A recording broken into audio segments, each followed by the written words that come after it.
আচ্ছা, আজকের ভিডিওটা আমি বানিয়েছি তাদের জন্য যাদের একটু ডাউট হয় যে জিম করার আগে, মানে জিমে ওয়েট তোলার আগে বা মার্শাল আর্টস করার আগে জয়েন্টস, অর্থাৎ জয়েন্টের যে এক্সারসাইজ গুলো হয় সেগুলো করা উচিত কিনা, স্ট্রেচিং করা উচিত কিনা।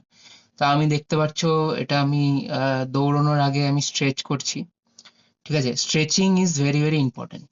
ঠিক আছে, যে কোনো এক্সারসাইজ করার আগে স্ট্রেচিং খুবই ইম্পর্টেন্ট।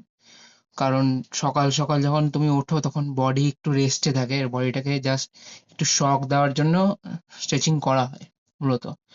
স্ট্রেচিং যদি তুমি না করে থাকো তবে কিন্তু ইনজুরি হওয়ার চান্সেস একটু বেশি থাকে। ঠিক আছে, দেখতে পাচ্ছ আমি মাথা থেকে পুরো পা অবধি ঠিক আছে স্ট্রেচিং করছি। প্রথমে মাথা, তারপর কাঁধ, তারপর হাত, তারপর কোমর। ঠিক আছে, তারপর নি, কাফ, সবকিছু ট্রেন করছি। ঠিক আছে, তো স্ট্রেচিং করার পর তোমরা অবশ্যই জিম করো। ঠিক আছে, স্ট্রেচিং না করে করো না, ইনজুরি হতে পারে। Thank you.